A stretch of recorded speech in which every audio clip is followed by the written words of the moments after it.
Hello, what's up? This is Cotton back again. This is Rain Manguera pala, sorry. Ngayon, nalito na ako sa channel ko. This is Rain Manguera and you are watching Tech Diaryo para sa ulo ng mga balita.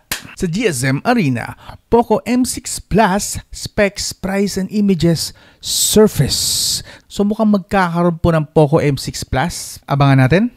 Sa notebook check, Xiaomi Poco F7 revealed to receive dedicated global and Indian releases. Poco F7 is incoming. So sa mga hindi pa masyadong na-enjoy ang kanilang Poco F6, magkakaroon na po ng Poco F7. Sa unbox.ph, smart to launch 5G phone soon for 5,500 pesos lang.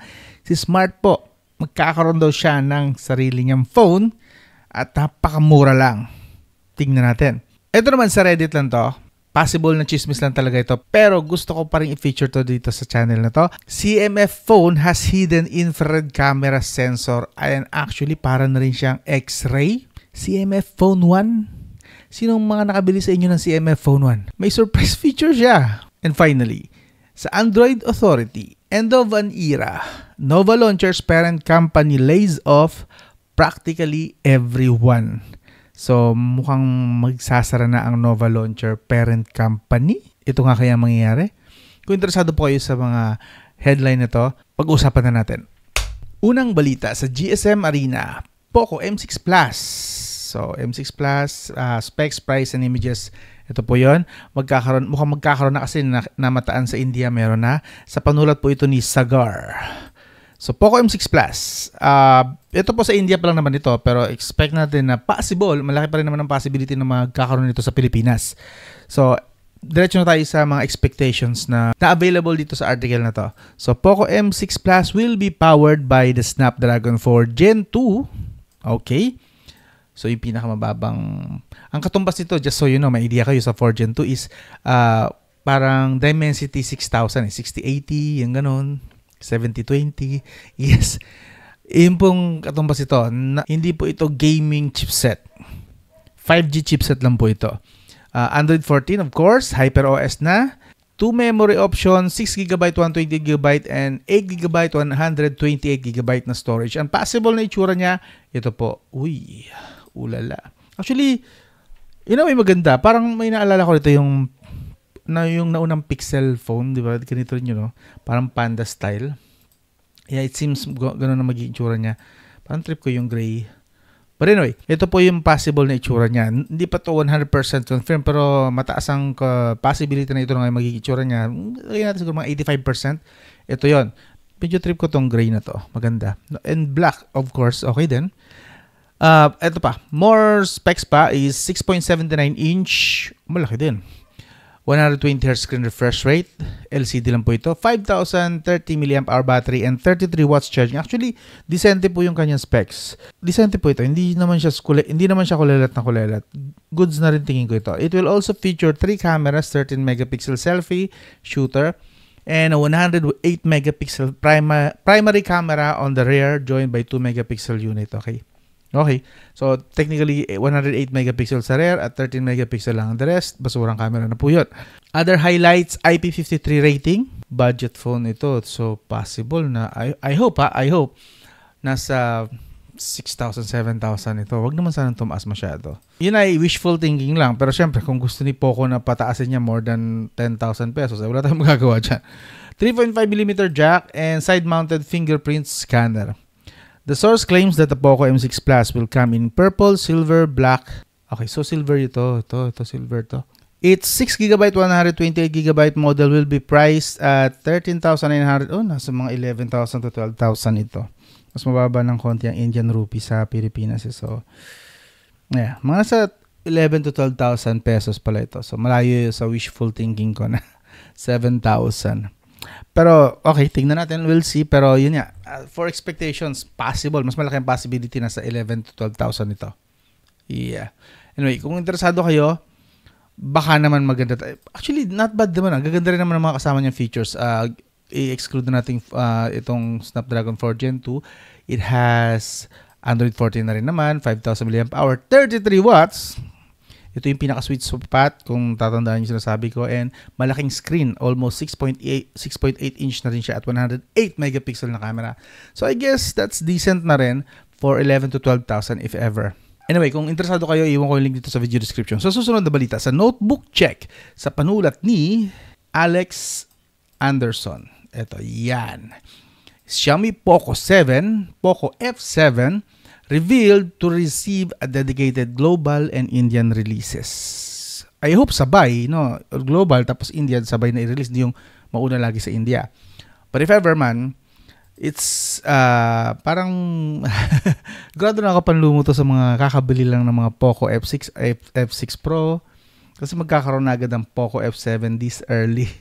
If ever, no? Early sightings of Xiaomi's next Poco flagship have surfaced online. Following on from Poco F6, the Poco F7 appears set to receive dedicated global and Indian releases, potentially as an international version of a future Redmi Turbo smartphone. Evidence of which we have embedded below. So, ito daw, manufacturer communication Poco F7 brand. Okay, so this one, ito yung pinaka-evidence nila na napatunayan na currently testing na, already active testing the Poco F7.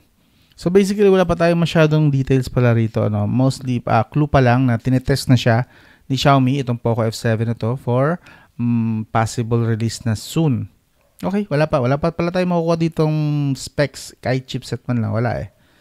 Anyway, sundan natin tong balitang ito, and pagka may release na siguro sa iba pa mga outlet with more details, dito nyo ulit maririnig sa Tech Diary siguro. If ever, kung nakasubscribe kayo rito at naka-on ang inyong mga notification bells. Anyway, lipat na tayo sa unbox.ph sa panulat ni Dwayne Guizon. Smart to launch 5G phone soon for 5,500 pesos. Ito tingin ko dapat ma-excite tayo rito. Unang-una kasi parang hindi naman siya technically gawa ni Smart, pero this will be a flagship from Smart or something parang representation or parang move to ni Smart para mag-offer ng budget smartphone. Parang ganun mangyayari dito. Bibigyan ko kayo ng ito. Ito po, nakita siya sa Facebook Marketplace. May balot ng Smart. So parang gawa po siya ng ZTE. This is actually a ZTE Blade. This one, the ZTE Blade A75 5G. Ito talaga ang model ng phone na to.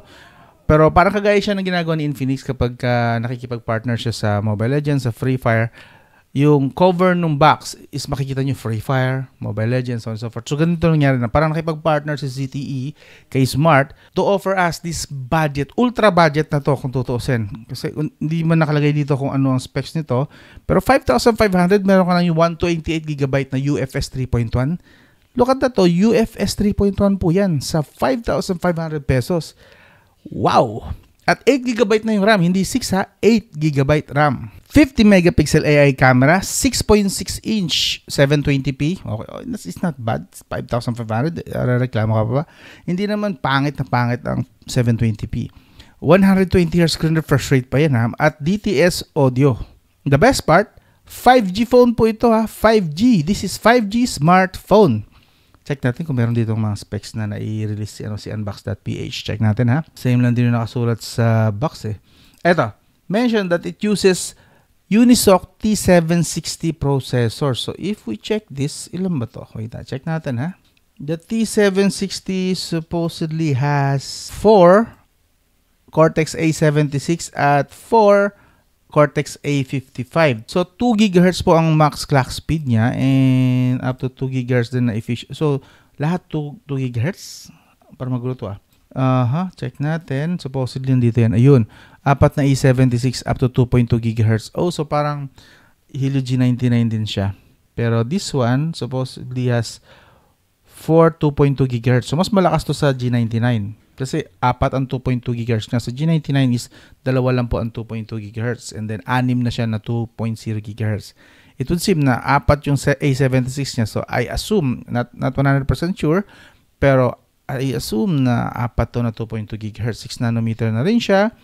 Mali G57, di nakalagay kung ilang core yung G57 niya, kung dual core ba o quad core. Supported niya hanggang 4K at 30 FPS. Not bad. UFS 3.1 din. Actually, pwedeng ilagay eMMC 5.1 or UFS 3.1. Pero nakita naman natin, nakalagay sa box is UFS 3.1. Oh, so it's not bad. Okay to.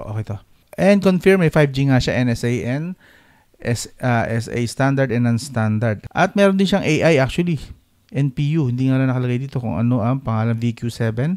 Yun yata yung pangalan niya sa AI. So may AI support din siya. Okay, it's not bad. So 5,500 pesos kung legit nga ito. Solid po ito. Tingin ko kaabang-abang ito. But wala. Kung meron na siya sa marketplace, ibig sabihin available na siya. Expect Smart to reveal more details about its own 5G phone soon. So wala pa siya sa market, pero for some reason nasa FB, Facebook Marketplace na siya. Alright, so abangan natin to. Tingin ko ito, kabang-abang talaga to. Gawa ng ZTE, nakipag-collaborate kay Smart, 5G smartphone at ang ganda ng specs. Kaabang-abang ito. Baka ito nang tatalo sa mga pinaglalabas ni Itel na budget smartphone din. Mukhang mas magaganda rito. Tsaka gawa ni ZTE mismo. Yung ZTE, kung di kayo familiar, siya po ang gumawa ng Red Magic na gaming phone. Mga ZTE Nubia, sila rin po gumawa nun. Anyway, lipat na tayo sa susunod na balita. Ito, found this on X. Apparently, CMF Phone 1 has a hidden infrared camera sensor. Okay? Pinost ito ni Tainted. I'm not sure kung siya ang original uploader, pero here it goes. Papanood ko sa inyo para may idea kayo. Here we have the latest phone from Nothing, the CMF Phone 1, and I've been using this for a little while now, and I kept wondering what exactly is this top camera right here. I searched online, and all I can find is that apparently it's a depth sensor, and there's no way to use this camera on its own. Or is it? Well, I've decided to dig deeper, and Eto na. Dig deeper. Medyo i-post ko lang sa inyo para maintindihan nyo pa hindi nyo mag-gets yung susunod nyo makita. Pero it would seem na parang may X-ray property yung depth sensor na nakalagay sa CMF Phone 1 na camera. So, yeah, basically, this is done through infrared sensor na ginagamit sa CMF Phone 1. Anyway, tingnan nyo na. And with a custom third-party camera port, I'm finally able to switch to this other camera.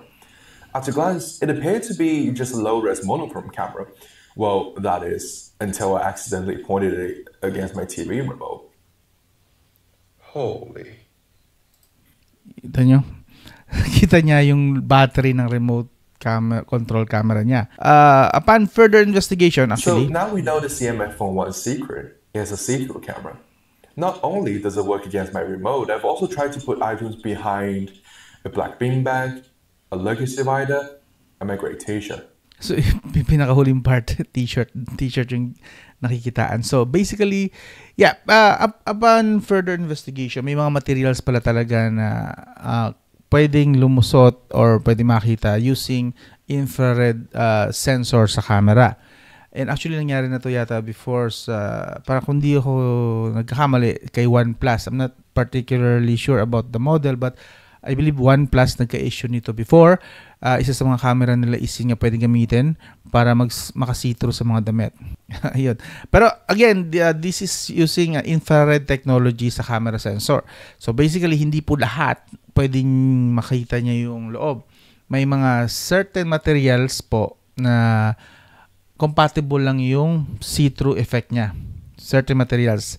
Mostly some plastic and then may ibang cloths. Yeah, pero basically mostly plastic. Sa mga plastic na mga surfaces. Specific, I'm not really sure kung ano yung mga specifics na yun, pero yun nga. Possible na kapag ginamit mo yung infrared sensor sa camera niya is makakita ka na see-through. Ang ginamit po na app dito is Gcam actually.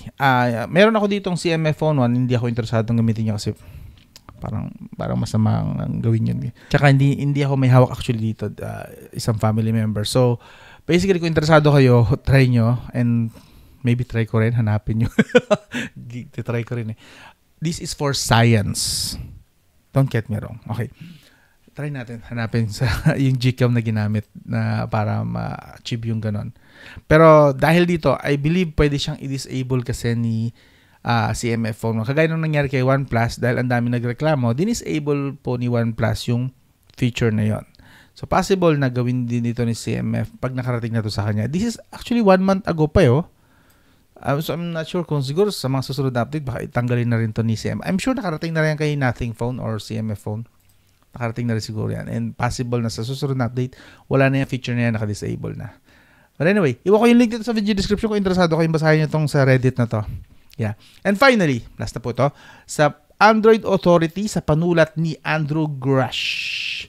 End of an era. Nova Launcher's parent company lays off practically everyone. So mga 100 plus daw po na mga empleyado ng Nova Launcher parent company, which is, hindi yata nabanggit dito, pero basically nabili pala noong 2021 or 2022 si Nova Launcher ng Branch Metrics na company. Bought Nova Launcher back in 2022. So yun. Matagal na rin palang matagal na palang nabenta si Nova Launcher. Pero na-retain kasi at that time lahat ng empleyado ng Nova Launcher. That is why ganun pa rin ang quality na nagagamit natin. Sa mga kapwa ko user dyan ng Nova Launcher, same pa rin, yun pa rin naman. Nga lang, recently daw tinanggal mga 100 plus na mga empleyado ng Nova Launcher. Ang na-retain lang daw is yung mga CEO lang yata at founder. Except for its founder and original developer, Kevin Barry. Isa lang. Isa lang talaga yung, including everyone on the Nova team except Kevin Barry, yung original na founder lang at developer ng Nova Launcher.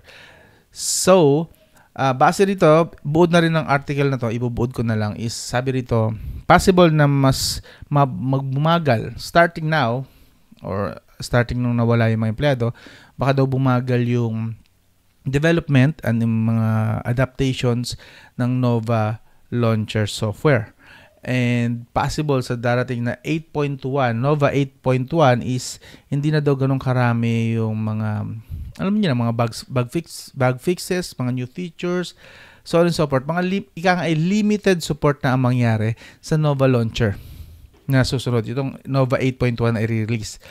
Pero currently, yung current na Nova Launcher, okay naman po, wala pa pong issue. So mukhang magi-start po yung issue sa Nova 8.1. So, yeah. So, sa mga susunod na araw, sa mga susunod na updates ng Nova, I guess, hindi na siya magiging number 1 sa listahan ko. Let's see. Andun pa rin naman yung founder and developer, original. But, kung wala yung team niya, di ba, masyado ng na yun. Masyado ng hindi na ganun ka-effective siguro yun. Kung isang tao na lang ang sumasagot sa mga complaints, sa sa customer support, so on and so forth, di ba? But anyway, let's hope for the best. I still would want na mag-prevail or manatili na nasa good standing si Nova Launcher. But if in the future, baka hindi na, di mag-ahat tayo ng kapalit kay Nova Launcher. Yeah, premium user po kasi bumili talaga ako sa kanila. In-avail ko yung 20 pesos nila noon pero sa tuwing December kasi nagpipiso sale si Nova Launcher. But, yun nga, in future nila medyo alanganin na, no? I know hindi siya big deal sa inyo kasi sa akin big deal yun kasi Nova Launcher user ako. But anyway, sa overall na show na to, ng video na to, kamusta naman yung masasabi nyo sa Poco M6 Plus, Poco F7, excited ba kayo sa Poco F7? How about yung sa smart 5G smartphone na nakipag-partner sila kay ZTE? I think yun yung pinaka-highlight dito sa video na to. Yun yung siguro gawin kong title. Anyway, kung nagustuhan nyo yung ganito, gusto nyo usap lang tayo about sa mga tech na balita, I hope consider nyo mag-subscribe, like, and share. Yan, dyan. Yan pala yung turo. Ang ganun lang, this is Rain Manguera and you are watching Tech Diario. I'll talk to you again soon. Subscribe kayo ha, please. Isang like lang.